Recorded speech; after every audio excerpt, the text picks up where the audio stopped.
দুইটা সময় আল্লাহ তাআলা তওবা কবুল করেন। এক হচ্ছে বাদাল গারগারা, বাদাল গারগারা, মালাকুল মাউত যখন এসে রূহ ধরে টান দেয় তখন গলায় গড়গড় গড়গড় শব্দ হয়। মালাকুল মাউতকে দেখে ফেললে আর তওবার কোনো সুযোগ নেই। সাইয়েদনা মুসা আলাইহিস সালাম তার চাচাতো ভাই কারণকে বলেছিল সম্পদের যাকাত দাও, এ সম্পদ আল্লাহ দিয়েছে। কারণ বলে আল্লাহ দেয় না, ইন্নামা উতীতুহু আলা ইলমিন ইনদি, আমি আমার ইন্টেলেক্ট, আমার সৃজনশীলতা, আমার বুদ্ধিমত্তা খাটিয়ে সম্পদ উপার্জন করেছি, আমি যাকাত দিব না।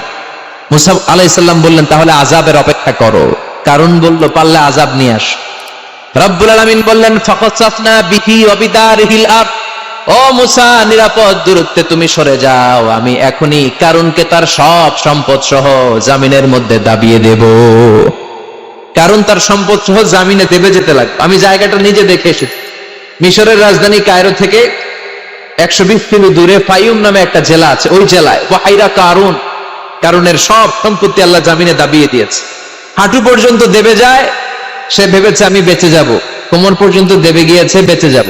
গলা পর্যন্ত যখন দেবে গিয়েছে আর বাঁচার সুযোগ নাই। কারণ কে মুসা সব সম্পত্তি তোরে আর তোর আল্লাহরে দিয়ে দিলাম, আমারে বাঁচা, আমারে বাঁচা, আমি তওবা করলাম। তখন কি তওবার সময় আছে?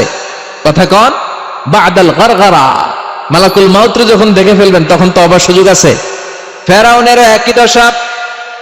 লোহিত সাগরের পানি খেতে খেতে ফেরাউনের পেটটা যখন এত বড় হয়ে যায়, ফেরাউন হাত তুলে বলে আনা মিনাল মুসলিমিন, আমি মুসলমান।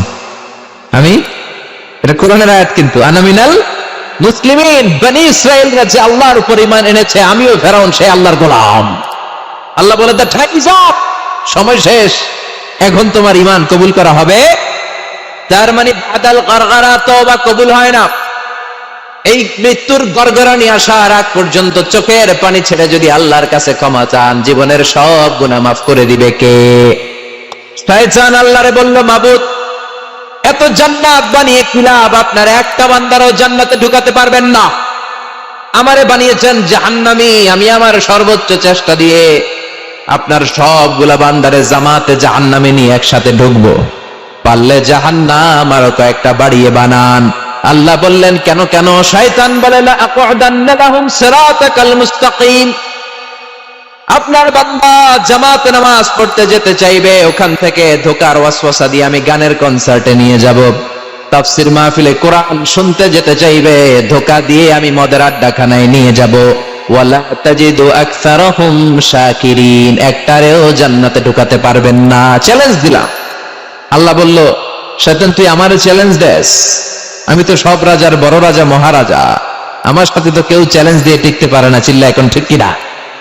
শয়তান তুই চ্যালেঞ্জ দিলি, আমিও তোর চ্যালেঞ্জ নিলাম। ওয়া ইজ্জতি ওয়া জালালি ওয়া ইরতিফাই মাকানি, আমার ইজ্জতের কসম, আমার জালালিয়াতের কসম, আমার মহানত্বের কসম, আমার ক্ষমতা আর দাপটের কসম, আজীবন আমার বান্দা গুনাহ করবে, পাপ করবে, অন্যায় করবে, কোন এক তাফসীর মাহফিলে এসে চোখের পানি ছেড়ে যখন ক্ষমা চাইবে, আমি জীবনের সব গুনাহ মাফ করে দেব। আমি আমার বান্দার জীবনের সব গুনাহ মাফ করে দিয়ে জান্নাতে ঢুকায় দেব। তখন তুই কি করবি? লাগফিরান্না লাহুম মা দামু ইস্তাগফিরুনি, যতক্ষণ আমার বান্দা আমার কাছে ক্ষমা চাইবে, আমি আমার বান্দার জীবনের সব গুনাহ মাফ করে দেব। সুবহানাল্লাহ পড়েন। এজন্য রাব্বুল আলামিন বলেন ইয়া আইয়ুহাল্লাযীনা আমানু তুবু ইলাল্লাহি তাওবাতান নাসুহা, তওবার মতো তওবা করো। তওবার মতো তওবা করলে যত বড় অন্যায় হোক, পাপ হোক, গুনাহ হোক, সব গুনাহ মাফ করে দিতে পারে কে? সাইয়েদনা আদম আলাইহিস সালাম ভুল করলেন, শত শত বছর কাটলেন। আল্লাহ বললেন ও আদম কিছু বাক্য তোমারে শিখিয়ে দে, এই বাক্য দিয়ে তুমি আমার কাছে তওবা করো, তোমার তওবা কবুল করে নেব। সাইয়েদনা আদম বললেন রব্বানা, পড়েন রব্বানা যালামনা আনফুসানা ওয়া ইল্লাম তাগফির লানা ওয়া তারহামনা লানাকুনান্না মিনাল খাসিরিন। ও আল্লাহ আমি জুলুম করেছি নফসের উপর, ভুল করেছি, অন্যায় করেছি, অপরাধ করেছি, আপনি যদি ক্ষমা না করেন আমি শেষ হয়ে যাব। লানাকুনান্না মিনাল খাসিরিন, আমি ক্ষতিগ্রস্তদের মধ্যে শামিল হয়ে যাব। ঠিক কি না? এই আয়াত দিয়ে, এই দোয়া দিয়ে যখন সাইয়েদনা আদম তওবা করলেন, মুহূর্তেই তওবা কবুল করে নিয়েছে কে? আমরাও যদি পাপ করি অন্যায় করি, আমাদেরও পাপগুলো মোচন করার একজন আছে না নাই? তিনি গাফিরুয যামব কাবিলুত তাওব। ওনার কাজই হচ্ছে গুনাহ মাফ করা। শয়তানের কাজ ওয়াসওয়াসা দেওয়া, আমাদের কাজ পাপ করা, ওনার কাজ মাফ করা। আল্লাহ ডেকে বলে, গোলাম তোরা যদি পাপ না করতি আর বারবার মাফ না চাইতি, তাহলে তোদেরকে ধ্বংস করে দিয়ে জমিনের বুকে এমন একটা জাতি আমি বানাতাম যারা পাপ করতো আর মাফ চাইতো, আর আমি মাফ করতাম। সুবহানাল্লাহ পড়েন। মাফ করতে আল্লাহর বড্ড ভাল লাগে, চোখের পানি দেখতে আল্লাহর বড্ড ভাল লাগে, কায়মনো বাক্যে কেউ দোয়া করছে এই দৃশ্য দেখতে আল্লাহর ভালো লাগে, চিল্লায় বলেন সুবহানাল্লাহ। এজন্য পাপ আমাদের যত বড় হোক, আমাদের জন্য মাফ আছে না নাই? দুইটা সময়ে তাওবা কবুল হয় না। এক নাম্বার হলো বাদাল গারগারা, মালাকুল মাউতকে দেখে ফেলেছেন, রূহ ধরে টান দিবে, তখন তাওবা করলে কবুল হবে। আরেকটা হচ্ছে বাদা তুলুই শামসি মিন মাগরিবিহা, কিয়ামতের আগ দিয়ে সূর্য আর পূর্ব দিক থেকে উদিত হবে না, এটা পশ্চিম দিক থেকে উদিত হবে, তখন তওবা করলে কবুল হবে। তখন তওবার দরজাকে বন্ধ করে দিয়েছে কে? এজন্য আমরা যে কোনো পাপই করি না কেন, পাপ হয়েই যেতে পারে, আশা হারানোর কারণ নাই। Never lose hope, never give up. মুমিন কখনো আশা হারায় না, মুমিন কখনো নিরাশ হয় না। মুমিনের আশা ভরসা একটা সত্তার উপরে, চিৎকার করে বলতে হবে তিনি কে? এজন্য পাপ হওয়ার সাথে সাথে আমরা তওবা করব কার কাছে? বিশ্বনবী বললেন কিছু কিছু কাজ আছে এগুলো হয়ে যাওয়ার পরে দেরি করা যায় না। এক নম্বরে নামাজের ওয়াক্ত হলে দেরি করা যায় না, ঠিক কিনা? সালাত কায়েম করো, সালাত কায়েম করো, হবে সম্মানী তুমি, হবে জান্নাতি তুমি, হবে সম্মানী তুমি, হবে জান্নাতি তুমি, দিবে কাল হাসরে শীতল ছায়া আর সে আজিম, রব্বিয়াল আলা রব্বিয়াল আযীম, রব্বিয়াল আলা রব্বিয়াল আযীম। সুবহানাল্লাহ পড়েন। নামাজের সময় হওয়া মাত্র দেরি নাই। তাজহিজুল মাইয়িত, মারা গেলে লাশ রেখে দেয়া যায় না, তাড়াতাড়ি দাফন করে দাও। নামাজের সময় হলে নামাজ পড়ো, দেরি করো না। মানুষ মারা গেলে দাফন করতে দেরি করো না। বান্দা যদি পাপ করে ফেলে তওবা করতে দেরি করো। এজন্য পাপ করার সাথে সাথে তওবা করার দরকার আছে না নাই? এখন তওবা যে করব, কোন সিস্টেমে করব? কোন সিস্টেমে? ভুল হওয়া মাত্রই আপনি অনুতপ্ত হয়ে চোখের পানি ছেড়ে আল্লাহর কাছে মাফ চান, আল্লাহর কাছে ক্ষমা চান, এটার নামই তওবা। আমাদের দেশে হুজুর আইনা তওবা পড়ায়, আছে না নাই? আনন্দপুরে এগুলা নাই, আছে না? কয় ইমাম সাহেবরে নিয়ে আয়, খতিব সাহেবরে নিয়ে আয়, হাফেজ সাহেব হুজুরের নিয়ে আয়, তওবা পড়া। না, তওবা পড়ানো লাগে না, আপনার নিজের তওবা আপনি নিজেই পড়বেন। আপনি অনুতপ্ত হয়ে চোখের পানি ছেড়ে আপনার আল্লাহরে ডাক দেন, ডাক দেয়া মাত্র তিনি সাড়া দেবে, চিল্লায় বলেন ঠিক কি না? উলামায়ে কেরামরা তওবার 5টা শর্ত আরোপ করেছে। এই 5টা শর্তের আলোকে যদি তওবা করেন, মুহূর্তের মধ্যেই তওবা কবুল করে নিবে কে? এক নাম্বার শর্ত হচ্ছে আল ইকরা, acknowledgement. You have to acknowledge that you are the great sinner in the world. এই পৃথিবীর সবচেয়ে বড় পাপী। 5টা শর্তের এক নাম্বার হচ্ছে আপনি স্বীকার জান, আল্লাহ আমার চেয়ে বড় পাপী আকাশের নিচে জমিনের উপরে দ্বিতীয়টা নাই। এমন কোন পাপ নাই যে আমি করি নাই। আমার চেয়ে নাদান, আমার চেয়ে পিশাচ, আমার চেয়ে বড় পাপী দ্বিতীয়টা কেউ। অ্যাকনলেজ ইউর সিন, আপনি আপনার পাপগুলো স্বীকার করেন। Number 1। Number 2, আন-নাদাম, repentance. You have to be repentant for what you have committed from sins. যে পাপ করেছেন এই পাপের জন্য আপনি লজ্জিত হন। আপনি নিজেকে আল্লাহর কাছে ছোট করে পেশ করেন, আল্লাহরে ডেকে বলেন, আল্লাহ আমি আপনার গোলাম, গোলামের ঘরের গোলাম, বান্দির ঘরের গোলাম, আমারে মাফ করে দেন, আমি লজ্জিত, আমি অনুতপ্ত। তাহলে 1 নম্বর শর্ত আপনি ঘোষণা দেন যে আপনি পাপ করেছেন। 2 নম্বর শর্ত আপনাকে অনুতপ্ত হতে হবে যে আল্লাহ আমি পাপ করে ফেলেছি। 3 number, you have to stop what you have committed. যে পাপ আপনি শুরু করেছেন এটা বন্ধ করে দেন। আপনি সুদের জন্য সুদ খাইছেন, আল্লাহর কাছে তওবা করলেন, আবার সুদ খাওয়া চালিয়েও যাচ্ছেন, এই তওবা কবুল হবে? সুদ খাওয়া আগে বন্ধ করেন। আপনি ঘুষ খেয়েছেন, এই ঘুষ খাওয়ার কারণে আপনি আল্লাহর কাছে তওবা করলেন, কিন্তু ঘুষ খেয়েই যাচ্ছেন, এই তওবা কবুল হবে? 3 নাম্বার হচ্ছে you have to stop what you have committed. আপনি যেই পাপ করেছেন এটাকে বন্ধ করেন। 4 নাম্বার শর্ত, you have to hate what you have committed. আপনি যেই পাপটা করেছেন এটাকে মন থেকে ঘৃণা করেন, ওইটারে মন থেকে ঘৃণা করতে হবে। 5 নাম্বার শর্ত হচ্ছে you have to determine that you never repeat this sin again. আল্লাহর কাছে ওয়াদা দেন, কমিটমেন্ট দেন যে আল্লাহ পারতপক্ষে আমার জীবনে আর এই কাজটা করব এই পাঁচটা শর্তের আলোকে তওবা করলে কবুল করবে কে? এক নম্বরে স্বীকার জান আল্লাহ আমি পাপী, দুই নম্বরে অনুতপ্ত হন, তিন নম্বরে পাপ কাজটা বন্ধ করে দেন, চার নম্বরে ওই পাপ কাজটাকে মন থেকে ঘৃণা করেন, পাঁচ নম্বরে আল্লাহর কাছে ওয়াদা দেন আর জীবনেও এই পাপ করব না।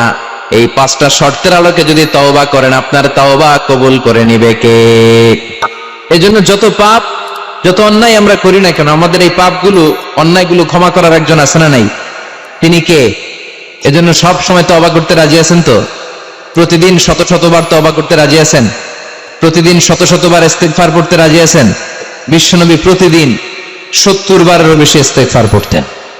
শুধু টয়লেটে যে মুহূর্তে থাকতেন ওই মুহূর্তে পড়তেন না, টয়লেটে ঢোকার মুহূর্তে বিশ্বনবী ইস্তিগফার পড়তে পারতেন না, তাই টয়লেট থেকে বেরোয় তিনি ইস্তিগফার পড়তেন। তিনি পড়তেন গফরানাক। কি পড়তেন? গফরানাক মানে হলো আস্তাগফিরুল্লাহ। গফরানাক মানে কি? গফরানাক মানে আল্লাহ আমি আপনার ক্ষমা চাই, মানে আস্তাগফিরুল্লাহ। আবার বিশ্বনবী বলতেন মান লাযামাল ইস্তিগফার জাআলাল্লাহু লাহু মিন কুল্লি দিকিন মাখরাজা। যে ব্যক্তি সব সময় ইস্তিগফারের সাথে লেগে থাকে তাকে সব সময় বিপদ থেকে মুক্তি দিবে কে? আমাদের জীবনে বিপদ আছে না নাই? কত ধরনের বিপদ, যে কোনো সময় অসুস্থ হয়ে যেতে পারি, যে কোনো সময় দুর্ঘটনার কবলে পড়তে পারি, যে কোনো সময় গুম হয়ে যেতে পারি। কথা কন, এদেশে গুম টুম নাই মনে হয়, ক্রস ফায়ার নাই, কে কোন সময় গুম কে কোন সময় নাই কোনো ঠিক নাই। আল্লাহ বিশ্বনবী বললেন মান লাজিমাল ইস্তিগফার জাআলাল্লাহু লাহু মিন কুল্লি দিকিন মাখরাজা। সব সময় যে ইস্তিগফারের সাথে আঠার মতো লেগে থাকবে আল্লাহ তাআলা তাকে বিপদ থেকে সব সময় মুক্তি দান করবেন। সুবহানাল্লাহ পড়েন। দুই নম্বরে বিশ্বনবী বললেন অমিন কুল্লি হাম্মিন ফারাজা। ওই ব্যক্তিকে রব্বুল আলামিন সব ধরনের দুশ্চিন্তা থেকে মুক্তি দিয়ে দিবেন। আমাদের জীবনে দুশ্চিন্তা আছে না নাই? টেনশন নাই কার কার? হাত তুলেন তো। যে হুজুর আমার কোনো টেনশন নাই। আপনার টেনশন নাই, মাশাআল্লাহ। আমার সাথে দেখা করবেন আলোচনার পরে। টেনশন ছাড়া মানুষ আছে?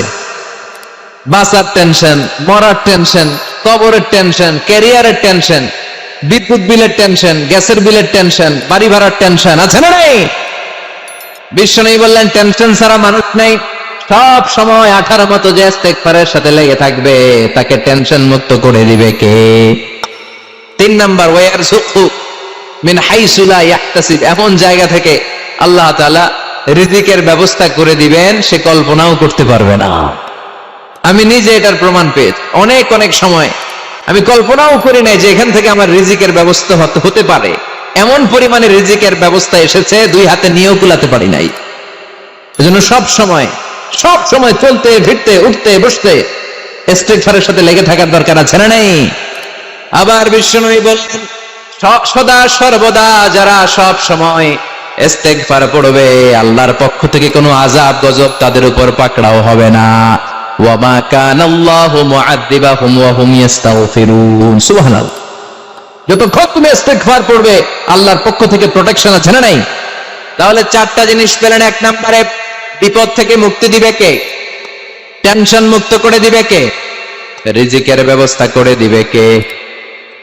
আল্লাহর আযাব আর গজব থেকে আপনার হেফাজতে রাখবে কে? ইস্তিগফার পড়ার 5 নাম্বার ফজিলত হচ্ছে সব সময় ইস্তিগফার পড়লে আপনি মুস্তাজাবুদ দাওয়া হয়ে যাবে। কি হয়ে যাবেন? মানে দোয়া করলেই কবুল করবে কে? মুস্তাজাবুদ দাওয়া, এই টার্মিনোলজি, এই পরিভাষাটাকে আজকে প্রথম শুনলেন? খেয়াল রাখবেন, মুস্তাজাবুদ দাওয়া মানে এমন ব্যক্তি যেই ব্যক্তি দোয়া করতে দেরি কিন্তু দোয়া কবুল হতে দেরি হয়। হাত তুলে দোয়া করতে দেরি, মুহূর্তেই দোয়া কবুল করে নেয় কে? আপনি যদি সব সময় ইস্তিগফারের আমলটা করেন আপনারা মুস্তাজাবুদ দাওয়া বানিয়ে ফেলবে কে?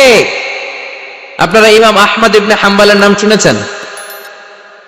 আমাদের ইসলামে 4টা মাযহাবের প্র্যাকটিস আছে, অনুশীলন। হানাফি, শাফিঈ, মালিকি। 4 নাম্বারটা কথা কন। আরো অনেক মাযহাব আছে কিন্তু এই 4টা মাযহাব বেশি প্রসিদ্ধ। গোটা বিশ্বের মানুষগুলো কুরআন সুন্নাহর আলোকে যে আমলগুলো করে এটা 4টা মাযহাবের রেফারেন্সের সাথে কোনো না কোনো ভাবে মিলে যায়। এটার প্রথমটা হচ্ছে হানাফি, দ্বিতীয়টা শাফিঈ, তৃতীয়টা 4 নম্বরটা সবাই বলেন কি নাম? হাম্বলি। ইমাম আহমদ ইবনে হাম্বল এই মাযহাবের ধারক বাহক প্রতিষ্ঠাতা। তিনি ছিলেন জগৎ বিখ্যাত মুহাদ্দিস। ওনার পুরো জীবনটা উনি হাদিস সংগ্রহের কাজে ব্যয় করেছেন এবং একক স্বতন্ত্র হাদিসের গ্রন্থ হিসেবে পৃথিবীর সবচাইতে বড় যে হাদিসের কিতাব ওইটার নাম হচ্ছে মুসনাদে আহমদ ইবনে হাম্বল। যারা আলেম ওলামা আছেন জানেন না, মুসনাদে আহমদ ইবনে হাম্বল, এটার মধ্যে প্রায় 40,000 হাদিসের কম্পাইলেশন আছে। সুবহানাল্লাহ, বাড়িতে গিয়ে বললেন, এত বিশাল হাদিসের গ্রন্থের রচয়িতা। ওনার শেষ জীবনে উনি হাদিস সংগ্রহের জন্য সফর করতেন। শীতের এক রাতে তিনি সফরে বেরিয়েছেন।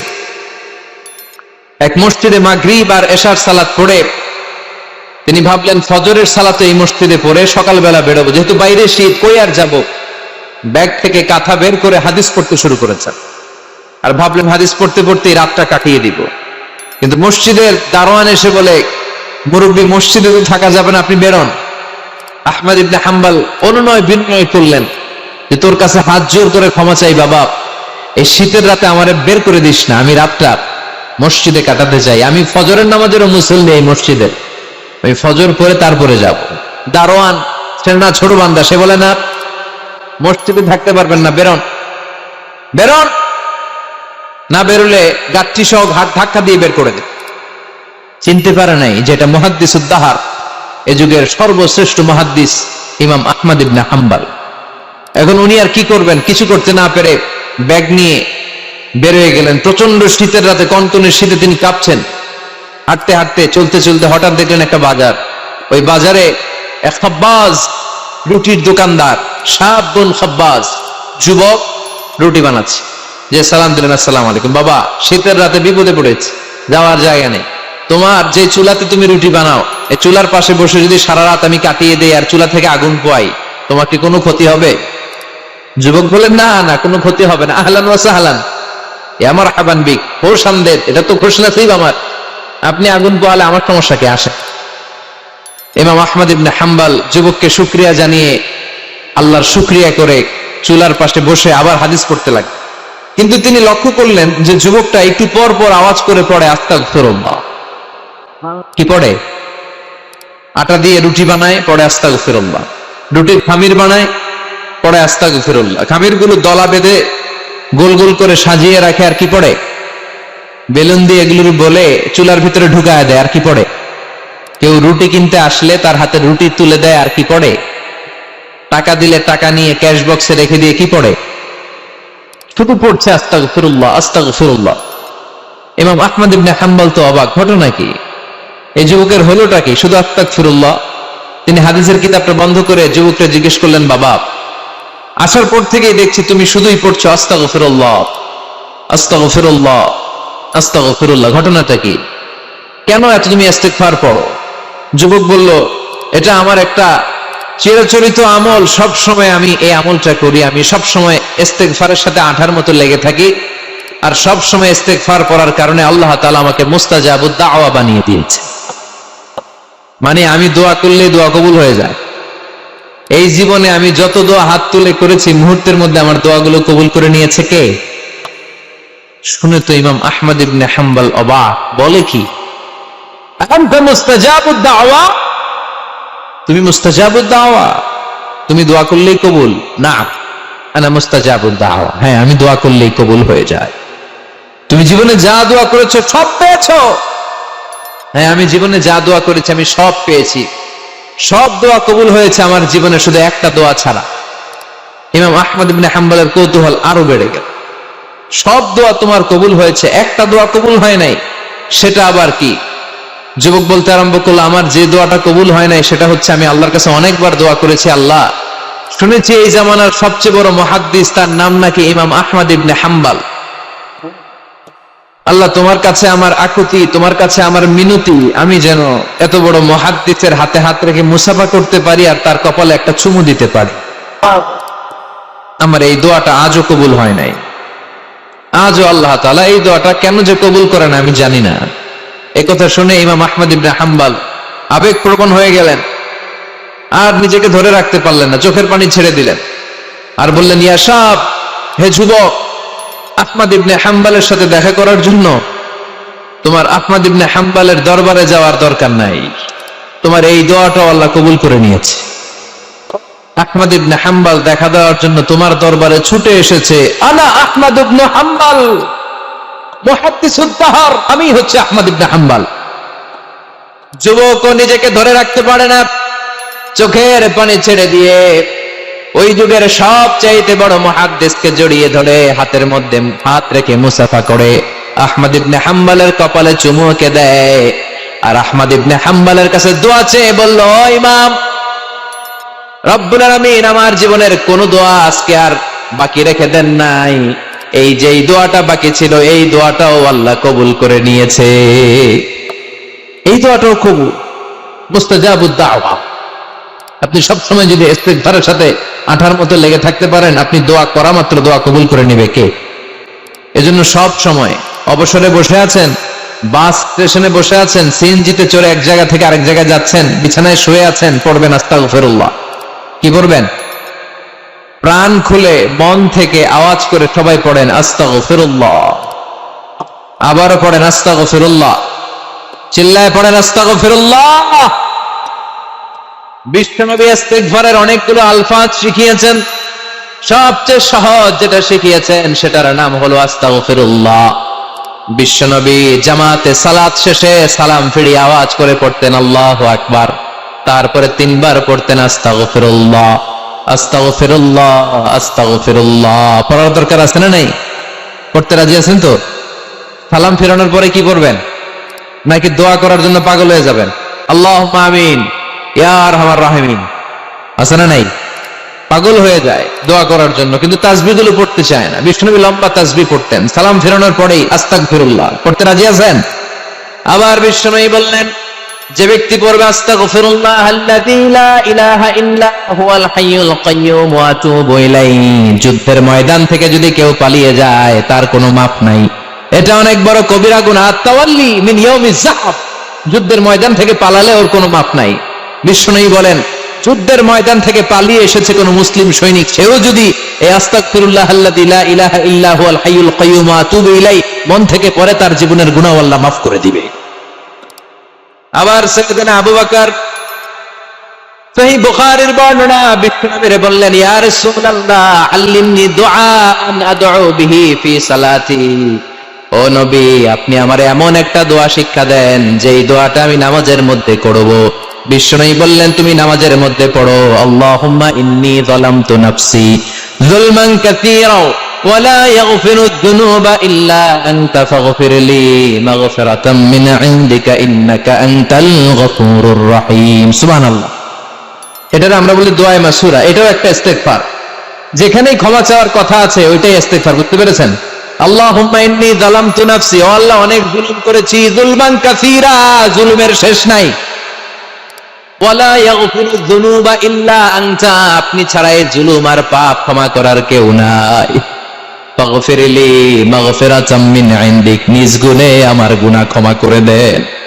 ওয়ালা ইয়াগফিরুয যুনুবা ইল্লা আনতা, আপনি ছাড়া গুনাহ ক্ষমা করার দ্বিতীয় কেউ নাই। আমাদের পাপ ক্ষমা করার আর কোন সত্তা আছে? চিল্লায় বলেন, আছে? আবার বিষ্ণুনবী বললেন, যত ইস্তিগফার আছে সব ইস্তিগফারের সেরা সর্বশ্রেষ্ঠ ইস্তিগফারের নাম সাইয়্যিদুল ইস্তিগফার। কি নাম? সহিহ বুখারীর বর্ণনা, শাদ্দাদ ইবনে আউস রাদিয়াল্লাহু তাআলা আনহু বর্ণনা করে বলেন, কেউ যদি দিনের বেলা একবার সাইয়্যিদুল ইস্তিগফার পড়ে, ওই দিন যদি লোকটার মৃত্যু হয়ে যায়, মুহূর্তের মধ্যে লোকটারে জান্নাতি ঘোষণা দিয়ে দিবে কে? রাত্রি বেলা যদি কেউ সাইয়্যিদুল ইস্তিগফার একবার পড়ে, ওই রাতে ইন্তেকাল হলে তার জীবনের সব গুনাহ মাফ করে দিয়ে ওই লোকটারেও জান্নাতি করে দিবে কে? দিনে যদি সাইয়্যিদুল ইস্তিগফার একবার পড়েন, ওই দিনে ইন্তেকাল করলে আপনি জান্নাতি। রাতে যদি সাইয়্যিদুল ইস্তিগফার কেউ পড়েন, ওই রাতে ইন্তেকাল হলে আপনি জান্নাতি। এটা সহিহ বুখারীর বর্ণনা। সব ইস্তিগফারের রাজা, শ্রেষ্ঠ ইস্তিগফার। মুখস্থ আছে না? কার কার মুখস্থ আছে? হাত তুলেন। সাইয়্যিদুল ইস্তিগফার মুখস্থ আছে কার? মাশাআল্লাহ, তাবারাকাল্লাহ। এটা আপনাদের বাড়ির কাজ দিলাম। যাদের মুখস্থ নাই তারা গুগলে সার্চ করবেন সাইয়্যিদুল ইস্তিগফার, লেখা মাত্রই পেয়ে যাবেন। বইতে আছে, বিভিন্ন ইসলামিক দোয়ার বইতে আছে, গুগলে ইউটিউবে সার্চ দিলে পেয়ে যাবেন। এই সাইয়্যিদুল ইস্তিগফার প্রতিটা মুমিনের অন্তরে থাকার দরকার আছে না নাই? আল্লাহুম্মা আনতা রাব্বি লা ইলাহা ইল্লা আনতা খলাকতানি ওয়া আনা আবদুক ওয়া আনা আলা আহদিকা ওয়া ওয়া'দিকা মাস্তাতা'তু আউযু বিকা মিন শাররি মা সানা'তু আবু'ু লাকা বিনি'মাতিকা আলাইয়া ওয়া আবু'ু লাকা বিযামবি ফাগফির লি ফাইন্নাহু লা ইয়াগফিরুয যুনুবা ইল্লা আনতা। সুবহানাল্লাহ পড়েন। এটার নাম সাইয়্যিদুল ইস্তিগফার। এটার নাম কি? কত হাবিজাবি দোয়া যে বানায় বানায় পড়ে তার শেষ নাই। বিশ্বনবী যে দোয়াগুলো শিখায় দিলেন, এগুলো পড়তে সালাত শেষে 1 ঘন্টা সময় লাগবে আপনার। 1 ঘন্টার আগে মুসল্লা থেকে ওঠার কোনো সুযোগ নাই। চিল্লায় বলেন ঠিক কিনা? বিশ্বনবী সালাম ফিরিয়ে আওয়াজ করে পড়তেন আল্লাহু আকবার, 3 বার পড়তেন আস্তাগফিরুল্লাহ, 33 বার সুবহানাল্লাহ, 33 বার আলহামদুলিল্লাহ, 33 বার আল্লাহু আকবার। এরপরে পড়তেন লা ইলাহা ইল্লাল্লাহ ওয়াহদাহু লা শারীকা লা লাহুল মুলকু ওয়া লাহুল হামদু ওয়া হুয়া আলা কুল্লি শাইইন কাদির। সুবহানাল্লাহ পড়েন। একবার আয়াতুল কুরসি পড়তেন। মান খারাপ আয়াতুল কুরসি দুবুরা কুল্লি সালাতিন মাকতুবাতিন লাম ইয়ামনাহু মিন দুখুলিল জান্নাতি ইল্লাল মাউত। আয়াতুল কুরসি মুখস্থ না সবার? প্রত্যেক ফরজ সালাতের পরে কেউ যদি একবার আয়াতুল কুরসি পড়ে, তার জান্নাতে ঢোকার ক্ষেত্রে আর কোনো বাধা নাই, একটা জিনিস ছাড়া, সেটা হলো মরণ, মৃত্যু। লোকটা মরে না তাই জান্নাতে যায় না, মরলেই জান্নাতি। আয়াতুল কুরসি পড়বেন তো? সালাত শেষে বিশ্বনবী বলতেন আল্লাহুম্মা ইন্না নাসআলুকাল হুদা ওয়াত তুকা ওয়াল আফাফা ওয়াল গিনা আল্লাহুম্মা আ'ইন্না আলা যিকরিকা ওয়া শুকরিকা ওয়া হুসনি ইবাদাতিক আল্লাহুম্মা লা মানিআ লিমা আ'তাইতা ওয়া লা মু'তিয়া লিমা মানআতা ওয়া লা ইয়ানফা'ু যাল জাদ্দি মিনকাল জাদ আল্লাহুম্মা হাব্বিব ইলাইনাল ঈমান ওয়া যায়্যিনহু ফি কুলুবিনা ওয়া কাররিহ ইলাইনাল কুফরা ওয়াল ফুসুক ওয়াল ইসয়ান ওয়াজআলনা মিনার রাশিদিন। সুবহানাল্লাহ। অভাব নাই, সহি দোয়ার অভাব নাই। এগুলো থুইয়া বানায় বানায় আন্দাজে মান্দাজে দোয়া কালাম পড়। এজন্য মাসনুন যে দোয়াগুলো আছে এগুলো পড়বেন তো? সাইয়্যিদুল ইস্তিগফার মুখস্থ করবেন? কথা দিছেন তো? কথা দিছেন? কারা কারা মুখস্থ করবেন হাত তুলে আমার আল্লাহর দেখান। রাজি আছেন মুসলমান? আল্লাহ সবাইকে কবুল করুন। আমরা পড়ি আমিন। আবার আল্লাহ বললেন ওয়াল মুস্তাগফিরিনা বিল আসহার, ওয়াল মুস্তাগফিরিনা বিল আসহার। আমার প্রিয় বান্দারা শেষ রাতে চোখের পানি ছেড়ে তাহাজ্জুদের নামাজে যায়, নামাজ ভিজায়, আর শেষ রাতে ইস্তিগফার পড়ে, ঠিক কিনা? তাহাজ্জুদের যায় নামাজে মরণ দিও প্রভু আমায়, একামতে দ্বীনের কাজে কবুল করে নিও আমায়। তাহাজ্জুদের যায় নামাজে মরণ দিও প্রভু আমায়, একামতে দ্বীনের কাজে কবুল করে নিও আমায়। সুবহানাল্লাহ পড়েন। যেই নবীর কোনো পাপ নাই, যেই নবীর কোনো অন্যায় হয় নাই, গুনাহ হয় না, ওই নবীকে আল্লাহ ইস্তিগফার করার অর্ডার করেছেন। রব্বুল আলামিন বলেন ফাসাব্বিহ বিহামদি রাব্বিকা ওয়াস্তাগফিরহু ইন্নাহু কানা তাওয়াবা। ফাসাব্বিহ, নবী তাসবিহ পড়েন, বিহামদি রাব্বিকা, রবের নামে, রবের প্রশংসার তাসবিহ পড়েন, ওয়াস্তাগফিরহু, তার কাছে ক্ষমা চান, ইস্তিগফার পড়েন। ওয়াস্তাগফিরহু, ফাসাব্বিহ বিহামদি রাব্বিকা ওয়াস্তাগফিরহু, নবী আপনি ইস্তিগফার পড়েন। যে নবীর কোনো গুনাহ নাই, ওই নবীকে যদি আল্লাহ ইস্তিগফার পড়ার অর্ডার করতে পারেন, আমাদের ইস্তিগফার পড়ার দরকার আছে না নাই? প্রতিদিন কম করে 100 বার ইস্তিগফার করব। কয়বার? চিল্লায় বলেন কয়বার? আওয়াজ করে সবাই আবার পড়েন আস্তাগফিরুল্লাহ, আর জোরে পড়েন আস্তাগফিরুল্লাহ। এজন্য পাপ হোক, অন্যায় হোক, শয়তানের ওয়াসওয়াসায় পড়ে নামাজ ছেড়ে দিয়েছি, মিথ্যা কথা বলেছি, আব্বা আম্মার সাথে বেয়াদবি করেছি, জুলুম করেছি, মুহূর্তেই চোখের পানি ঝেড়ে 2 রাকাত নামাজ পড়ে তওবা করে ইস্তিগফার করে ক্ষমা চাইবো কার কাছে? চিল্লায় বলেন কার কাছে? এগুলো হচ্ছে মুমিনের হাতিয়ার। এই তওবা, এই ইস্তিগফার, this is the weapon of believers. এগুলো বিশ্বাসীদের হাতিয়ার। তলোয়ার, ড্রোন হামলা, মিসাইল, AK-47 এগুলো আমাদের হাতিয়ার নয়। আমাদের আসল হাতিয়ার হচ্ছে তওবা, আমাদের আসল হাতিয়ার হচ্ছে ইস্তিগফার, আমাদের আসল ওয়েপন হচ্ছে জিকির। চিল্লায় বলেন ঠিক কিনা? আর জিকিরটা হতে হবে একজনের নামে। চিল্লায় বলেন তিনি কে? ওয়াযকুর রাব্বাকা ফি নাফসিকা তাদাররুআ ওয়া খীফা ودون الجهر بالقول بالغدو والآصال ولا تكن من الغافلين আল্লাহ বললেন ওয়াজকুর রাব্বাকা ফি নাফসিকা তাদাররুআ ওয়া খীফা আল্লাহর জিকির করো আল্লাহর নাম জপো মনে মনে বিনয়ের সাথে গোপন ভাবে চিৎকার চেঁচামেচি করো না কিন্তু আমাদের জিকিরের ভেতরে চিৎকার চেঁচামেচি আছে না নাই আমরা মাহফিলের মধ্যে মাঝে মাঝে লা ইলাহা ইল্লাল্লাহর জিকির করাই না আওয়াজ করে এটা হচ্ছে তালিমান তালিমের জন্য জায়েজ আছে কিন্তু শ্রেষ্ঠ জিকির হচ্ছে একা একা জিকির করা আল্লাহ বললেন তাদাররুআ ওয়া খীফা কোরআনের আয়াত তাদাররুআ ওয়া খীফা with full of humanity and humbleness বিনয়ের সাথে জিকির করো খীফা গোপনে গোপনে দুনাল জাহারি বিল কওল চিৎকার না করে কিন্তু চিৎকার করে লাফিয়ে লাফিয়ে জিকির করে দেশে আছে না নাই কথা বলেন ইন্নাল্লাহ জামিল ওয়া ইউহিব্বুল জামাল আল্লাহ নিজে সুন্দর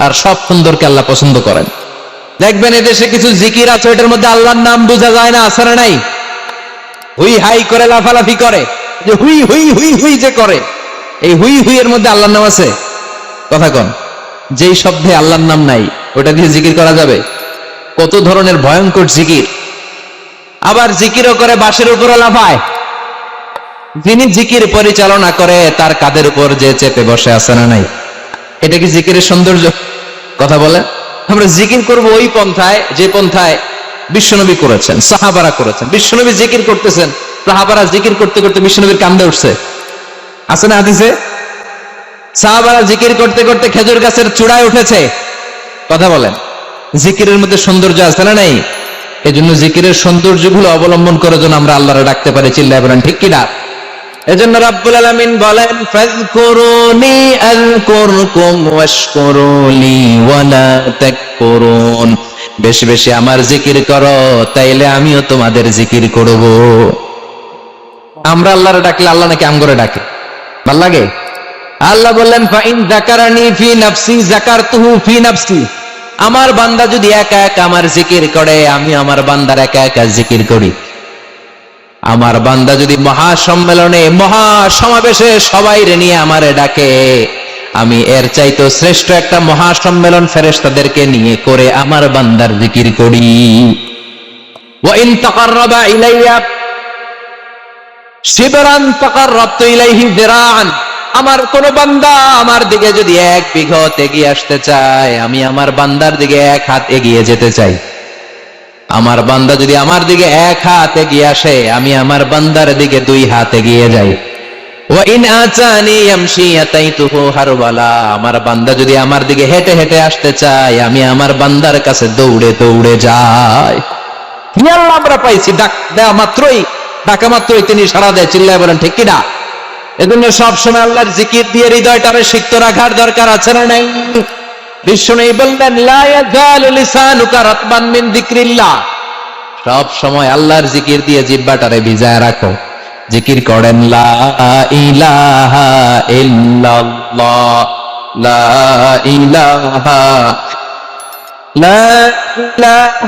ইল্লাল্লাহু মুহাম্মাদুর রাসূলুল্লাহ সাল্লাল্লাহু মাসালুল লাযী ইয়াযকুরু রাব্বা ওয়াল্লাযী লা ইয়াযকুরু রাব্বা মাসালুল হাইয়্যি ওয়াল মাইয়িত যে হৃদয় আল্লাহর জিকির করে আর যে হৃদয় জিকির করে না বিশ্বনবী বললেন দুই হৃদয়ের পার্থক্য হচ্ছে একটা জীবিত হৃদয় আর একটা মৃত হৃদয় এখন আপনার হৃদয়কে আপনি কি জিন্দা রাখতে চান না মুর্দা বানাতে চান আবার আল্লাহ বললেন আলা বিযিকরিল্লাহি তাতমাইন্নুল কুলুব দুনিয়ার কোন জিনিস দিয়ে কলবের পরিচ্ছন্নতা হয় না দুনিয়ার কোন জিনিস দিয়ে কলব পরিচ্ছন্ন হয় না কলবের খাদ্য হয় না কলবের খাদ্য হয় একটা জিনিস দিয়ে সেটা কি আল্লাহর জিকির এজন্য কলবের মধ্যে কি বসাবেন নাকি আয়না আয়না বসাইয়া দে মোর কলবের ভিতর বাবারে কথা কোন আয়না বসাইতে চায় আছে না নাই তোর বাবার কলবে তো আয়না নেই তোরে কি আয়না দিব বিশ্বনবী কলবে আয়না বসেছে সাহাবারা আয়না বসিয়েছে আবু হানিফা কলবের ভেতরে আয়না বসিয়েছে ইমাম শাফিঈ কলবে আয়না বসিয়েছে কলবে আল্লাহর জিকির ছাড়া কোনো আয়না ফায়না বসানো চলবে না চিৎকার করে বলেন ঠিক কি না আবার বিশ্বনবী বললেন আফদালুয যিকরি লা ইলাহা ইল্লাল্লাহ জিকিরের জগতে যত জিকির আছে শ্রেষ্ঠ জিকির হলো লা ইলাহা মান ক্বালা লা ইলাহা ইল্লাল্লাহ সিদকান মিন কলবিহি দাখালাল জান্নাহ। ঈমানের সাথে ইখলাসের সাথে একবার কেউ যদি লা ইলাহা ইল্লাল্লাহ পড়ে, তার জন্য জান্নাতকে ওয়াজিব করে দিবে কে? এটার নাম কালিমাতে তাইয়্যিবা। কি নাম? দারাবাল্লাহু মাসালান কালিমাতান তাইয়্যিবাতান কাশাজারাতিন তাইয়্যিবা আসলুহা সাবিতুন ওয়া ফারউহা ফিস সামা। এই লা ইলাহার নাম আল্লাহ দিলেন কালিমায়ে তাইয়্যিবা। কি নাম? কথা কোন? ঝিনুকের ভেতর লুকিয়ে থাকে যেমন মতি, ঝিনুকের ভেতর লুকিয়ে থাকে যেমন মতি, কালমা শাহাদাতে আছে আল্লাহর জ্যোতি, কালমা শাহাদাতে আছে আল্লাহর জ্যোতি। পড়েন সবাই। ঝিনুকের ভেতর লুকিয়ে থাকে যেমন মতি, ঝিনুকের ভেতর লুকিয়ে থাকে যেমন মতি, কালমা শাহাদাতে আছে আল্লাহর জ্যোতি, কালমা শাহাদাতে আছে আল্লাহর জ্যোতি। সুবহানাল্লাহ পড়ে। তাহলে জিকিরের জগতে সবচেয়ে শ্রেষ্ঠ জিকিরের নাম চিল্লায় বলেন কি নাম? সাইয়েদনা মুসা আলাইহিস সালাম আল্লাহর ডেকে বললেন, মাবুদ। সহিহ ইবনে হিব্বান, মুস্তাদরেকে হাকিম, দুইটা সহিহ হাদিসের গ্রন্থে হাদিসটা এসেছে। সাইয়েদনা আবু সাঈদ আল খুদরি হাদিসের বর্ণনাকারী। বিশ্বনবী বললেন, মুসা আলাইহিস সালাম আল্লাহর ডেকে বললেন, আল্লাহ আল্লিমনি কালিমাতান আদউ বিহা। ও আল্লাহ, এমন একটা স্পেশাল জিকির আপনি আমারে শিক্ষা দেন, এই জিকির দিয়ে আমি আপনারে ডাকবো। এই জিকিরটা জানবে শুধু আমি, আর জানবেন আপনি, দুনিয়ার কেউ জানবে না। এমন একটা জিকির শিখান যে জিকিরটা কেউ জানে না, জানবে শুধু আমি আর জানবেন আপনি। কথা শুনতেছেন? প্রশ্ন করছে কে? হ্যাঁ, আল্লাহ প্রশ্ন করছে। প্রশ্ন করেছে কে? মুসা আলাইহিস সালাম। করেছে কার কাছে? শ্রেষ্ঠ একটা জিকির শিখায় দেন যেটা শুধু আমি করবো আর কেউ করতে পারবে। আল্লাহ বললেন, মুসা পড়ো লা ইলাহা। মুসা আলাইহিস সালাম বললেন, আল্লাহ জিজ্ঞেস করলাম কি আর কইলেন কি? লা ইলাহা ইল্লাল্লাহ, এটা তো জাতীয় জিকির। কথা কন, এটা তো ইন্টারন্যাশনাল জিকির, এটা তো সবাই পারে। আমি তো চাইছি এমন একটা এক্সক্লুসিভ যেটা আপনি আর আমি ছাড়া কেউ জানে না, শুধু জানবেন আপনি আর আমি। আল্লাহ বললেন, মুসা এর চাইতে শ্রেষ্ঠ জিকির আমার কাছে নাই। ও মুসা, লাউ তাদাউ সাবউস সামাওয়াতি ওয়াল আরদ ফি কাফফা, সাত আকাশ সাত জমিন যদি এক পাল্লায় রেখে দাও, ওয়ালা ইলাহা ইল্লাল্লাহ ফি কাফফাতিন উখরা, লা ইলাহা ইল্লাল্লাহ যদি আরেক পাল্লায় রেখে দাও, লা রাজাহাত কাফফাতু লা ইলাহা ইল্লাল্লাহ, মুহূর্তের মধ্যে লা ইলাহার পাল্লা ভারী হয়ে যাবে রে মুসা। সাত আকাশ সাত জমিন হালকা হয়ে যাবে, আর লা ইলাহা ইল্লাল্লাহ পাল্লাটা ভারী হয়ে যাবে। সুবহানাল্লাহ পড়েন। এজন্য সব সময় এই লা ইলাহার জিকির করতে রাজি আছেন তো? এখন আমরা এই লা ইলাহারে বানাইছি ভিক্ষার জিকির, আছে না নাই? একটা টাকা দিয়া যান আমি গরিব ইনসান, আখিরাতে সওয়াব পাইবেন পাহাড় সমান। একটা টাকা দিয়া যান আমি গরিব ইনসান, আর লা ইলাহার জিকির, ভিক্ষার জিকির বানাইছি আমরা। কিন্তু এটা যে একটা বিপ্লবী বাণী, এটা যে একটা সংগ্রামী বাণী, এই বাণী যে মেনে নেয় সে আল্লাহ ছাড়া কারো সামনে মাথা নত করতে পারে না। চিল্লায় বলেন ঠিক কিনা? একটা বিপ্লবী কালিমাকে, একটা সংগ্রামী কালিমাকে আমরা ভিক্ষার জিকির বানিয়েছি। আপনারা তাফসীর ফি জিলালিল কোরআনের রচয়িতা সাইয়্যিদ কুতুব শাহীদের নাম শুনেছেন? মিশরে কায়রোতে তাকে ফাঁসির কাস্টে ঝুলানো হয়েছে। উনি ইসলামী আন্দোলনের দাওয়াত যখন শুরু করলেন, ইসলামের সঠিক ব্যাখ্যা যখন দিতে আরম্ভ করলেন, সামাজিক জাহালাতকে তুমড়ে মুচকে মুচড়ে পদদলিত করে তিনি কোরআনের বাণী যখন মিশরের যুবক শ্রেণীদের হৃদয়ে গেড়ে দিতে চাইলেন, প্রথিত করতে চাইলেন, এই অ্যাক্টিভিটিজের অংশ হিসেবে তিনি কোরআনের তাফসীর লেখার কাজে হাত দিলেন আর লিখে ফেললেন জগৎ বিখ্যাত তাফসীর, তাফসীর ফি জিলালিল কোরআন। যেই তাফসীর পড়ে পড়ে অনেক ছেলে পথের দিশা পেয়েছে, ঠিক কিনা? এই তাফসীর লেখার কারণে মিশরের মধ্যে নতুন আন্দোলন তৈরি হয়ে যায়। সবার মুখে এক কথা, সৃষ্টি যার, আইন চলবে আল্লাহর আইন ছাড়া অন্য কোন আইন দিয়ে মিশরের বুকে কোনো বিচার আমরা হতে দেব না।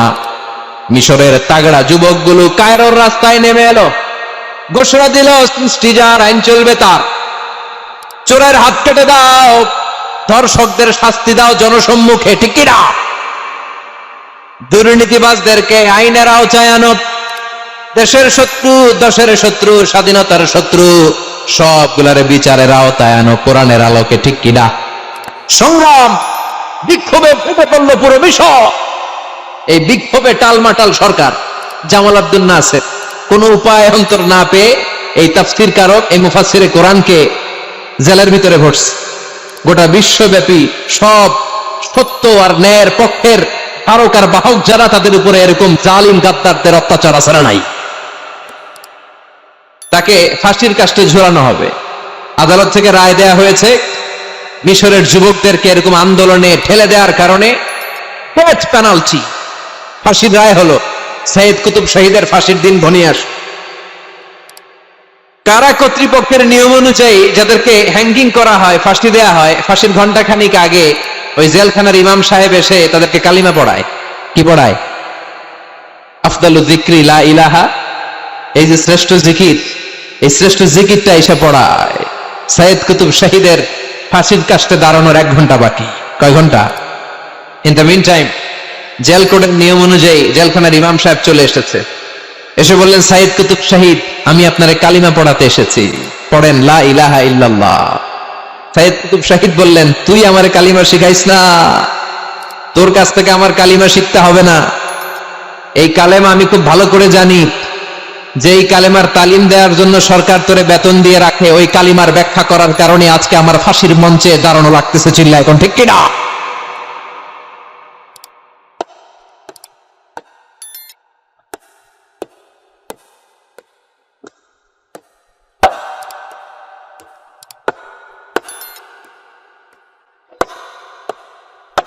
একই কালেমার তালিম তুমি দাও, তোমার টাকার বান্ডিল দেয়, আর ওই কালেমার এক্সপ্লেনেশন, ব্যাখ্যা আমি সমাজে দিয়েছি, তাই আমারে ফাঁসি দেয়।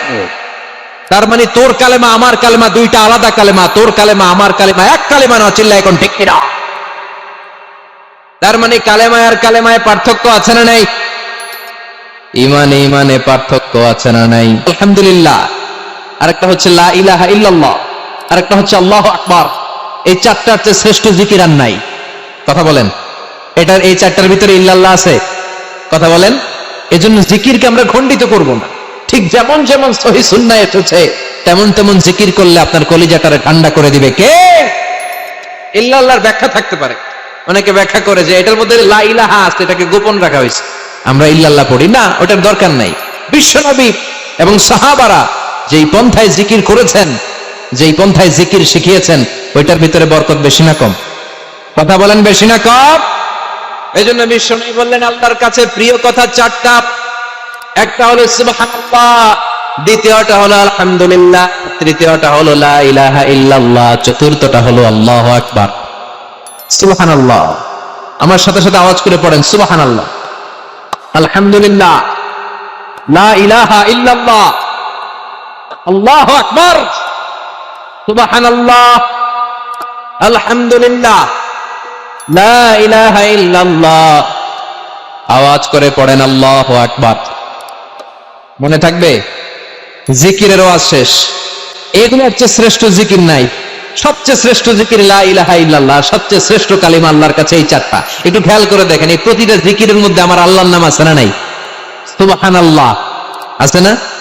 আলহামদুলিল্লাহ, লা ইলাহা ইল্লাল্লাহ, আল্লাহু আকবার। আল্লাহ ছাড়া আল্লাহর নাম থাকবে না যে শব্দের মধ্যে ওই সমস্ত নাম আর হুই হুই হুই হুই, এগুলো দিয়ে কোনো জিকির করা যাবে?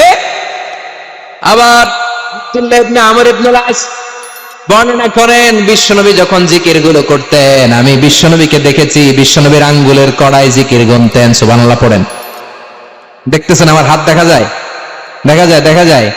রাআইতুন নাবিয়্যা, আব্দুল্লাহ ইবনে আমর ইবনে আস-এর বর্ণনা, রাআইতুন নাবিয়্যা ইয়াকিতু তাসবিহা বিয়ামিনিহি, আমি বিশ্বনবীকে ডান হাতের গিড়ার ভেতরে তাসবিহ গুনতে শুনেছি, তাসবিহ গুনতে দেখেছি। সুবহানাল্লাহ পড়েন। এখন আমরা লম্বা তাসবিহ ছড়া নেই না, এটা জায়েজ, কিন্তু শ্রেষ্ঠ হচ্ছে হাতের গিড়ায় গণা। এই প্রতিটা গিড়া in the day of judgement আপনার পক্ষে সাক্ষী দিবে। মনে থাকবে? কিভাবে গুনবেন? বা হাতে না ডান হাতে? ডান হাত উঁচু করেন সবাই, এইভাবে। নামাজ শেষ, আল্লাহু আকবার পড়ে 3 বার ইস্তেগফার পড়ে গণা শুরু, এইভাবে সুবহানাল্লাহ। ঠিক আছে?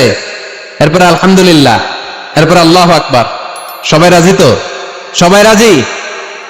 আল্লাহ তুমি কবুল করো। আরো জোরে পড়েন আমিন। তাহলে আমরা তাওবার পদ্ধতি জানলাম, কেন আমরা ইস্তেগফার পড়ব জানলাম, এরপরে জিকিরের খুঁটিনাটি জানলাম। এবার কেমন করে আল্লাহর কাছে দোয়া করব এটাও জানার দরকার আছে না নাই? বিশ্বনবী বললেন দোয়া মুখুল ইবাদা, দোয়া হলো ইবাদতের নির্যাস।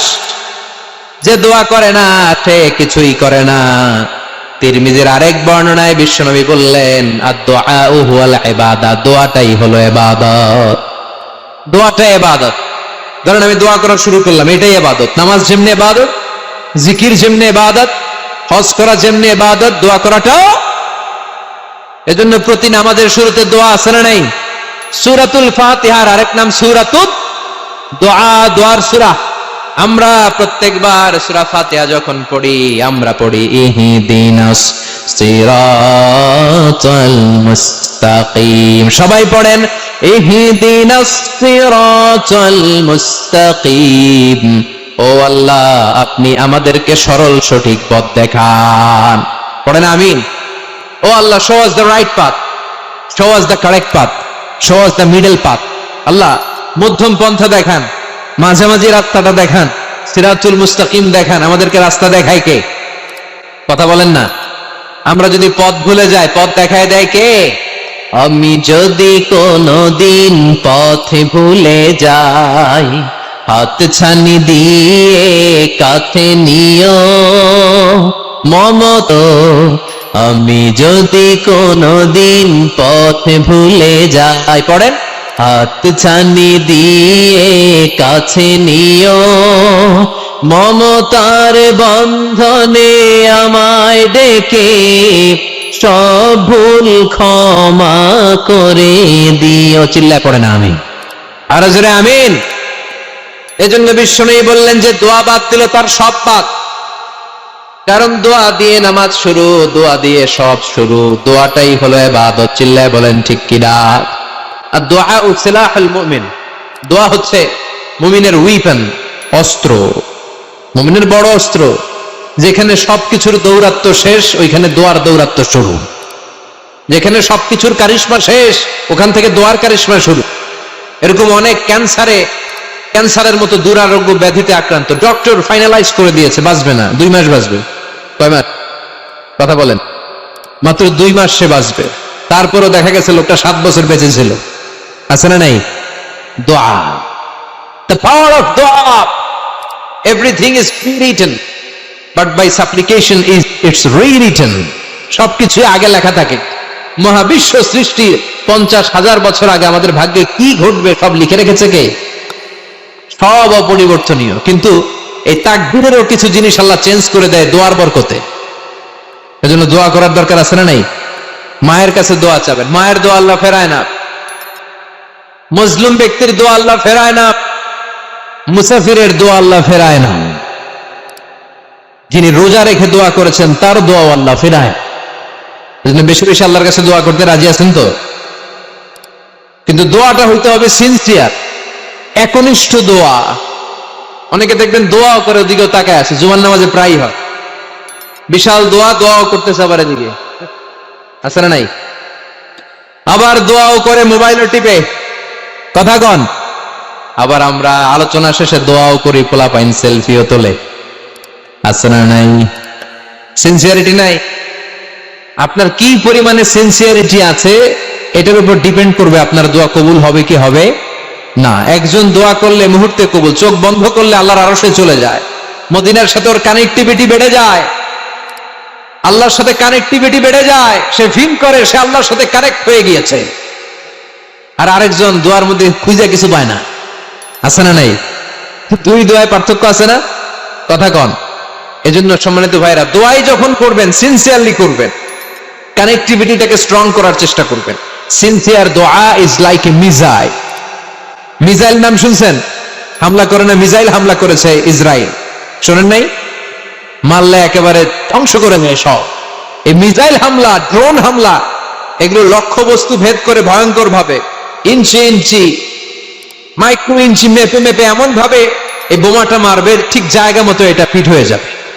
তেমনি দোয়ার মতো আপনি যদি দোয়া করতে জানেন, একনিষ্ঠতার সাথে সিনসিয়ারিটির সাথে যদি দোয়াটা করে ফেলতে জানেন, এই দোয়া মুহূর্তে আল্লাহর আরশে যেয়ে নক করবে। সুবহানাল্লাহ পড়েন। আর মুমিনের দোয়া কখনো ফেরত যায় না। দোয়া করলেই মুমিনের দোয়া কবুল করে নেয় কে? আপনি জীবনে যত দোয়া করছেন সব কবুল। All of your supplications are accepted. Whatever you have supplicated to your Lord, যাই চেয়েছেন সব কবুল। অনেকে বলে হুজুর এটা একটা কথা কইলেন, সব দোয়া বুঝি কবুল? কত দোয়া করলাম, জীবনে কত কিছু চাইছি, কই কিছুই তো দেয় নাই। এরকম আছে না নাই? অনেকে বলে হুজুর কত চাইলাম আল্লাহ আমার দিল না। 5টা আল্লাহ মেয়ে দিয়েছে, একটা ছেলের জন্য কাবাঘর ধরেও দোয়া করে আসছি, হাজরে আসওয়াদ ধরে দোয়া করে আসছি, মুলতাজামে দোয়া করে আসছি, আরাফাতের ময়দানে দোয়া করছি, কই আল্লাহ দিল না। আর আপনি ওয়াজে কোন যত দোয়া করছেন সব কবুল করে নিছে কে? কন্ট্রাডিক্ট হয়ে গেল না? আমি বললাম সব দোয়া কবুল, আর আপনারা কইতেছেন কই কত কিছু তো পাই নাই। আল্লাহর দোয়া কবুল করার 3টা পদ্ধতি আছে। কয়টা? আপনাদের জিমানি আসছে? কথা শুনতেছেন তো? 3টা পদ্ধতি তিনি দোয়া কবুল করেন। চিল্লায় বলেন কয়টা? আপনি দোয়া করা মাত্রই আল্লাহ দোয়াটা অ্যাকসেপ্ট করে নেয়। আল্লাহ বলে accepted, rejected he never shed your সাপ্লিকেশন is rejected. তোমার দোয়া রিজেক্ট করে দিলাম, এটা আল্লাহ কখনো বলে? সুবহানাল্লাহ পড়বেন না? দোয়া করা মাত্রই কবুল করে কে? তবে 3টা পদ্ধতিতে করে। চিল্লায় বলেন তো কয়টা? যখনই যা চাইবেন আল্লাহ বলে দেব দেব দেব, দেব না কখনো বলে না। 3 পদ্ধতিতে কবুল হয়। পদ্ধতি নাম্বার 1, কোন বিষয় আল্লাহর কাছে চাইলেন, দোয়া করলেন, আল্লাহ বলে দেব দেব বলেই তিনি দিয়ে দেয়, ফলে আপনি পেয়ে যান, আপনি খুশি। সুবহানাল্লাহ পড়েন। পদ্ধতি নাম্বার 2, আপনি আল্লাহর কাছে কিছু চাইলেন, আল্লাহ তখনও বলে বান্দা তোরে দেব, রিজেক্ট করে দিলাম এটা বলে না, দেব তবে এখন না, লেটার অন, একটু দেরি করে, পরে দেব, কখন দিলে আমার জন্য ভালো, আমার চেয়েও ভালো জানে কে। তাহলে মাঝে মাঝে সাথে সাথে দেয়, মাঝে মাঝে দেরি করে দেয়। পদ্ধতি নাম্বার 3, আল্লাহর কাছে দোয়া করলেন, আল্লাহর কাছে কায় মনোবাক্যে চাইলেন, তখনও আল্লাহ বলে বান্দা আমি দেব, তুই নিরাশ হইস না, তবে এখন দেব না, দেরি করেও দেব না, কিয়ামতের কঠিন ময়দানে যেদিন বিপদে পড়ে যাবি ওই দিন দেব। যেদিন পিতা সন্তানরে চিনে না, সন্তান পিতারে চিনবে না, পীর সাহেব মুরিদরে চিনবে না, মুরিদ পীর সাহেবরে চিনবে না, মুসল্লি ইমাম সাহেব চিনবে না, ইমাম মুসল্লি চিনবে না, নেতা কর্মী চিনবে না, কর্মী নেতারে চিনবে না। চিল্লা এখন ঠিক কিনা? কেউ কাউরে চিনবে না, কেউ কাউর কোনো উপকারে আসতে পারবে না। ওই কঠিন দিনে তোরে আমি দেবরে গোলাপ। তাহলে এই যে এতগুলো দোয়া ছোটবেলা থেকে আনটিল টুনাইট, এই রাত পর্যন্ত যে দোয়াগুলো আল্লাহর কাছে করতেন, লস হয়েছে? চিল্লায় বলেন লস হয়েছে না লাভ? লস না লাভ? আল্লাহ বলে গোলাম চা বেশি বেশি দোয়া কর, উজিবু দাওয়াতাদ দাঈ ইযা দাআন। আমার বান্দা আমার কাছে চাইতে দেরি হয়ে যায়, দোয়া কবুল করতে দেরি হয়, এজন্য বারবার চাইতে, না দিলেও চাপ, না দিলেও একটু পরে দিবে, দেরি করে দিবে, যখন আমার জন্য উপকার হবে ভালো হবে তখন দিবে, তা না হলে কিয়ামতের ময়দানে দিবে। চিল্লায় বলেন ঠিক কিনা? বেশি বেশি দোয়া করবেন, সবার জন্য করবেন, নিজের জন্য করবেন, ফ্যামিলি মেম্বারদের জন্য করবেন, শুভাকাঙ্ক্ষীদের জন্য করবেন, শত্রুদের জন্য বেশি করবেন, হেটার্স যারা আছে ওদের জন্য বেশি দোয়া। আল্লাহ যেন এগুলোর হেদায়েত দেয়। ইসলাম বিরোধী যারা এদের জন্য দোয়া, হিন্দু বন্ধু থাকলে এদের জন্য দোয়া, হেদায়েতের দোয়া। ঠিক কিনা? সবাই সবার জন্য দোয়া করেন। অনেকে কয় হুজুর আমি আরেকজনের জন্য করবো কেন, হ্যাটটা হ্যাঁ করবো, আমার দোয়া আমি করুম, আছে না নাই? না, আপনি তার জন্য করবেন। আপনি যদি আপনার ভাইয়ের জন্য দোয়া করেন, ফেরেশতারা বলে ওয়ালাকা বিমিসলিন, মানে আল্লাহ সে তার ভাইয়ের জন্য যে দোয়া করলো এই দোয়াটা আগে তার জন্য তুমি কবুল করে নাও। আপনি যদি দোয়া করেন আল্লাহ আমার ভাই অসুস্থ, তুমি তারে সুস্থ করে দাও, ফেরেশতারা বলে আল্লাহ যেই লোকটা দোয়া করলো তার মধ্যে যদি কোনো রোগ থাকে আগে তারে সুস্থ করে দাও, পরে বাইরে। ফেরেশতাদের দোয়া কবুল করে নেয় কে? আপনার দোয়া কবুল হইতেও পারে, নাও হইতে পারে, কিন্তু ফেরেশতারা আল্লাহর কাছে দোয়া করলে এটা কবুল হবে না। আপনি যদি দোয়া করেন আল্লাহ আমার ভাইয়ের আর্থিক অবস্থা খুব খারাপ, তারে ধনী বানিয়ে দাও, ফেরেশতারা বলে ওয়ালাকা বিমিসলিন, ও আল্লাহ এই দোয়াকারী তার ভাইয়ের জন্য যে এই দোয়াটা করেছে আগে তার জন্য দোয়াটা কবুল করে নাও। সুবহানাল্লাহ পড়েন। এজন্য বেশি বেশি দোয়া করতে রাজি আছেন? বারবার চাই, সকালে বিকালে দুপুরে রাতে শীতকালে গ্রীষ্মকালে সব সময় আমরা দোয়া করবো কার কাছে? আল্লাহর কাছে। বারবার চাইলে আল্লাহ খুশি হয়ে যায়, বারবার না চাইলে আল্লাহ রেগে যায়। দুনিয়ার সিস্টেমের একেবারে বিপরীত। আমি যদি এই ভাইয়ের কাছে কোন একটা বিষয় নিয়ে আজকে যাই, ভাই আমারে 1000 টাকা দেন, বিপদে পড়ছি, দিল 1000 টাকা, নেন, বিপদ সারেন, উদ্ধার হন। এক সপ্তাহ পরে আবার ভাইজান বড় বিপদে আছে, 1000 টাকা। তারপরে উনি লজ্জা করে দিবে, আসছে যখন দেই। পরের সপ্তাহে আবার মিয়া সাহেব 1000 টাকা। ওই দিন বলবে ভাই 1000 নাই, 500 নিয়ে যান, কথা কন। এরপরের মাসে যদি বলি ভাই বিপদে পড়ছি, দিবে নাকি? লাঠির বাড়ি আছে না নাই? প্রতি সপ্তাহে সপ্তাহে তোমার বিপদ, কথা কন। তার মানে এই দুনিয়ার সিস্টেম হচ্ছে একটা বিষয় নিয়ে বারবার কারো কাছে যাওয়া যায় না, চাওয়া যায় না, শরম লাগে, কথা কন। কিন্তু আল্লাহর সিস্টেমটা একেবারে উল্টো। আল্লাহর কাছে বারবার না চাইলে তিনি রেগে যায়। তিরমিজির বর্ণনা, ইন্নাহু মান লাম ইয়াসআলিল্লাহ ইয়াগদাব আলাইহি, যে ব্যক্তি কোনো বিষয় নিয়ে বারবার আল্লাহর বিরক্ত করে না, তার উপর আল্লাহ রেগে যায়। আর বারবার চাইতে যে লোকটা আল্লাহর বিরক্ত করতে চায়, তার উপর আল্লাহ খুশি হয়ে যায়। এজন্য চাবেন আল্লাহর কাছে, আজকে থেকে চাবেন। দোয়া করলে যে কবুল হয় বিশ্বাস হয় মুসলমান। নেক আমলের ওসিলা দিয়ে দোয়া কবুল হয়। আপনার জীবনে যদি কোনো নেক আমল থেকে থাকে, যে নেক আমলগুলো আপনি আল্লাহর সন্তুষ্টির জন্য করেছেন, আমি আজকের মাহফিল আল্লাহর নামে একটা কসম কেটে বলে যাই, ওয়াল্লাহি, আল্লাহর কসম করে আমি আপনাদের বলছি, আপনার জীবনের এমন কোন নেক আমল যদি থাকে, যে আমলটা শুধুমাত্র কেবলমাত্র আপনি আল্লাহকে খুশি করার জন্য করেছিলেন, ওই নেক আমলের ওসিলা দিয়ে দোয়া করতে দেরি হবে, দোয়া কবুল হতে দেরি হবে। বিশ্বাস হয়? সন্দেহ লাগছে মনে হয়। বিশ্বাস হয় সবার? নেক আমলের ওসিলা, ওই নেক আমলটা শুধুই হয়েছে কার জন্য? চোখের পানি ছাড়ছিলেন এক রাতে আল্লাহর ভয়ে, কাউরে দেখানোর জন্য না। ওই নেক আমল। রাত্রিবেলা হেঁটে যাচ্ছিলেন মসজিদের পাশ দিয়ে, দেখলেন দান বাক্স লেখা, কেউ নাই। কচকচে 500 টাকার নোট বের করে ঢুকাই দিছিলেন। এটা হচ্ছে শুধু আল্লাহরে দেখানোর জন্য নেক আমল, ঠিক কিনা? আল্লাহ কাসিরুন ইনদাল্লাহ বাইনাকা আনতা ওয়া বাইনাল্লাহ, আল্লাকা সাদাকাতুন তাখফা লা ইয়ালামুহা ইল্লাল্লাহ, আল্লাকা সিররুন ইনদাল্লাহ বাইনাকা আনতা ওয়া বাইনাল্লাহ, আল্লাকা সাদাকাতুন তাখফা লা ইয়ালামুহা ইল্লাল্লাহ। সুবহানাল্লাহ পড়েন। আল্লাকা সিররুন ইনদাল্লাহ, তোমার আর তোমার রবের মাঝে গোপন কিছু আছে কি, যেটা আল্লাহ ছাড়া কেউ জানে না? তোমার কি কোনো গোপন দান আছে কি, যেটা আল্লাহ ছাড়া কেউ দেখেনি? সুবহানাল্লাহ পড়। এমন কোন আমল, যে আমলটা আপনি করেছিলেন শুধু আল্লাহর খুশির জন্য, ওই আমলের ওসিলা দিয়ে দোয়া করলে কবুল করবে কে? বিশ্বাস হয়? সহিহ বুখারীর বর্ণনা, সালাসাতুন ফিল গার, বনী ইসরাইলের জামানায় 3 জন লোক সফরে বেরিয়েছে। বানোয়াট ঘটনা না, এটা বুখারীর ঘটনা। সফরে বেরিয়েছে, মরুভূমির মাঝখানে প্রতিমধ্যে প্রচন্ড তুফান আর বৃষ্টি থেকে বাঁচার জন্য এর একটা পাহাড়ের গুহার ভেতরে ঢুকেছে। হঠাৎ থান্ডার, বজ্রপাত, বিজলি, মুষলধারে বৃষ্টির পানিতে পিচ্ছিল হয়ে উপর থেকে বিশাল প্রকাণ্ড একটা পাথরের খণ্ড এসে গুহার মুখের মধ্যে আটকে গিয়েছে। যেই গুহার মুখ দিয়ে তারা ঢুকেছে, ওইখানে বিশাল একটা পাথর গড়িয়ে এসে উপর থেকে বলল, অন্ধকার, ভিতরে কোনো আলো নাই, কোনো জনমানব নাই, বাঁচানোর কেউ নাই, কিচ্ছু দেখা যায় না, ঘুটঘুটে অন্ধকার, বাইরে থেকে আলো আর অক্সিজেন যে আসবে ওই সুযোগটাও নাই। 3 জন বুঝে গেল আমাদের মৃত্যু এখানেই হবে, আমাদের কঙ্কাল গুলো শত শত বছর এখানে পড়ে থাকবে, কেউ উদ্ধারের জন্য আসবে না, ঠিক কিনা? বাঁচানোর কেউ নাই, অক্সিজেন যতটুকু আছে কিছুক্ষণ পরে এটাও শেষ হয়ে যাবে। 3 জনের একজন বলল, আমাদের বাঁচানোর কেউ নাই, একজন ছাড়া তিনি কে?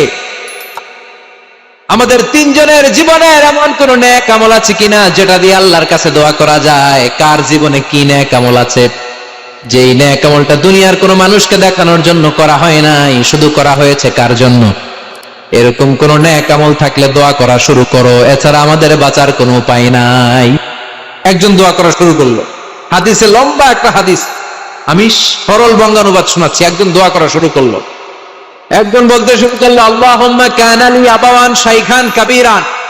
ও আল্লাহ, আমার বৃদ্ধ বৃদ্ধা মা বাবা ছিল, আমি পেশায় ছিলাম রাখাল। প্রতিদিন রাখালগিরি করার পরে, ছাগলের দুধ দোহন করার পরে যখন বাসায় ফিরে আসতাম, সবার আগে আমি আমার আব্বা আম্মারে দুধ খাওয়াতাম। আব্বা আম্মাকে দুধ খাওয়ানোর পরে আমার সন্তানদের মুখে, আমার স্ত্রীদের মুখে আমি দুধ তুলে দিতাম। একদিন আমার আসতে দেরি হয়ে গেল, এসে দেখি আব্বা আম্মা ঘুমিয়ে গেছে। দুধের বাটি নিয়ে আমি আব্বা আম্মার মাথার সামনে দাঁড়িয়ে রইলাম। মনে মনে ভাবলাম, আব্বা আম্মা যখন ঘুম থেকে জাগবে, আব্বা আম্মারে আগে আমি দুধ খাওয়াবো, তারপরে ছেলে মেয়েরে খাওয়াবো, স্ত্রীদেরকে খাওয়াবো। দাঁড়িয়ে রইলাম। আমার ছেলে মেয়েরা এসে আমার কাছে বললো, আব্বা খাবার দাও। আমি দেই নাই। ক্ষুধার জ্বালা, ক্ষুধার যন্ত্রণায় পাগল পড়া হয়ে আমার কলিজার টুকরা ছেলে মেয়েগুলো আমার পায়ের মধ্যে পড়ে কাঁদতে লাগলো, আব্বা একটু দুধ দাও, ক্ষুধা লেগেছে। ও আল্লাহ, আমি দেই নাই। ফজর পর্যন্ত দাঁড়িয়ে রইলাম। ফজরের সময় যখন আব্বা আম্মা ঘুম থেকে উঠলেন, সবার আগে আব্বা আম্মারে দুধ খাওয়ালাম, তারপরে ছেলে মেয়েদের মুখে তুলে দিলাম। ও আল্লাহ, ও আল্লাহ, ওই দিনে সারা রাতটা আমি দাঁড়িয়ে আব্বা আম্মার জন্য যে দাঁড়িয়েছিলাম, দুনিয়ার কাউরে দেখানোর জন্য নয়, শুধু তোমারে খুশি করার জন্য। ওই রাতের ইবাদতটা যদি তোমার কাছে পছন্দ হয়, ফাফাররিজ আন্না মা নাহনু ফি, আজকে যেই বিপদে আমরা আছি, বিপদ থেকে তুমি বাঁচাও। বলার সাথে সাথে 1/3, 1/3 পাথরটা ডান দিকে সরে গেল। সুবহানাল্লাহ পড়বেন না? এবার বাইরে থেকে আলো আসতে শুরু করেছে, অক্সিজেন ঢুকতে শুরু করেছে, তাদের মনের মধ্যে স্বস্তি ফিরে এসেছে। এবার দ্বিতীয় জন দোয়া শুরু করলো, আল্লাহ, আমার এক চাচাতো বোন ছিল, এত সুন্দরী, আমার জীবনে এত সুন্দরী নারী আমি দেখি নাই, এত সুন্দরী নারী। ওয়া কুনতু উহিব্বুহু বিআশাদ্দি মা ইউহিব্বুর রিজাল আন নিসা, একজন পুরুষ একজন নারীকে যত ভালোবাসতে পারে, আমি ঠিক ততটা ভালোবাসতাম আমার এই সুন্দরী কাজিনকে, চাচাতো বোনকে। কিন্তু আমার মনের কথা আমার চাচাতো বোনরা আমি বুঝাতে পারি নাই।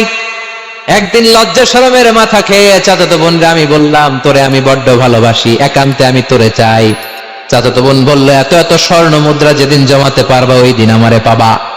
এবার আমি স্বর্ণ মুদ্রা জমাতে লাগলাম। জমাতে জমাতে জমাতে জমাতে বছর শেষে স্বর্ণ মুদ্রার থলে নিয়ে চাচাতো বোনের হাতে দিলাম। চাচাতো বোন আমার অপকর্মে রাজি হয়ে গেল। গোপন একটা রুমের ভেতরে আমরা ঢুকলাম, দুইজনেই জামা কাপড় খুলে নেকেড হলাম। জিনা করব, পাপ কাজ করব, একেবারে ফাইনাল ডেস্টিনেশন আমরা চলে গেলাম।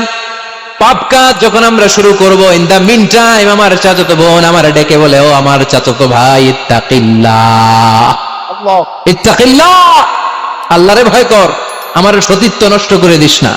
আল্লাহ ওই মুহূর্ত থেকে ফিরে আসা কোনো পুরুষের পক্ষে সম্ভব ছিল না।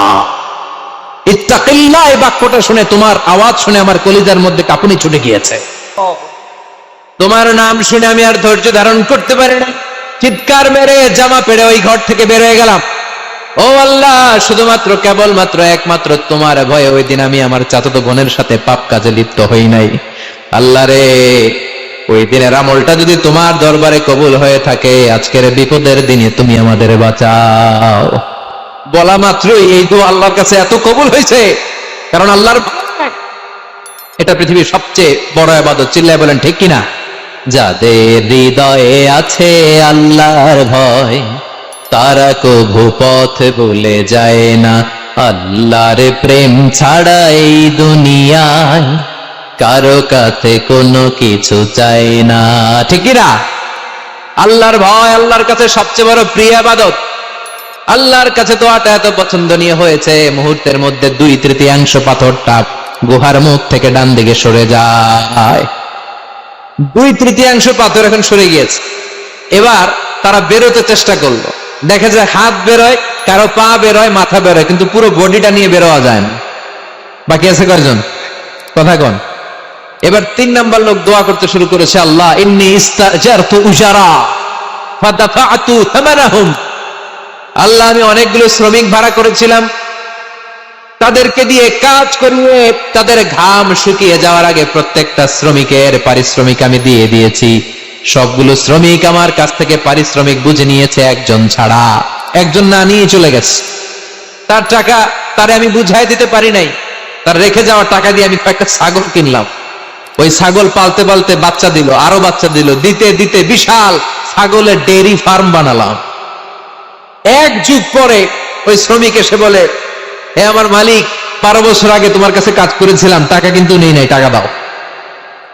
আমি বললাম, ওই যে বিশাল ছাগলের বড় একটা ডেইরি ফার্ম দেখা যায়, পুরো ডেইরি ফার্ম তোমার, ডেইরি ফার্মটা তুমি নিয়ে যাও।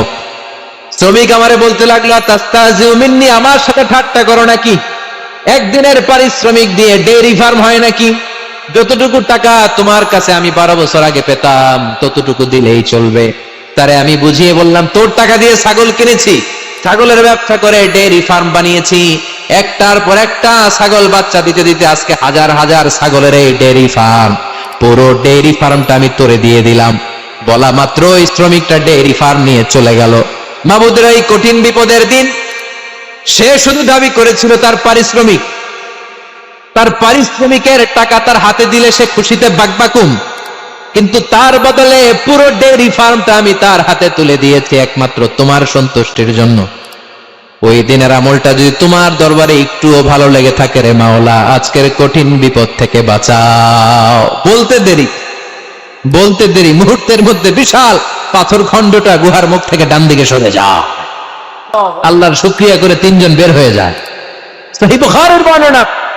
আপনার জীবনে এমন কোন নেক আমল যদি থাকে যেটা শুধু আল্লাহকে দেখানোর জন্য করছিলেন, আমরা আমল করব অবশ্যই দেখানোর জন্য, তবে মানুষকে নয়। কারা দেখানোর জন্য? আমাদের সব দেখানো হবে একজনকে। চিল্লায় বলেন, তিনি কে? আপনার এমন কোন নেক আমল যদি থাকে যেটা আপনি আল্লাহরে খুশি করতে করছিলেন, ওইটার ওসিলা করে দোয়া করে দেখেন, ওই দোয়া কবুল করে নিবে কে? রাজি আছেন তো? সব সময় অন্যায় হয়ে গেলে, পাপ হয়ে গেলে তওবা করব কার কাছে? বিপদে আপদে সব অবস্থায় আস্তাগফিরুল্লাহ পড়তে রাজি আছেন তো?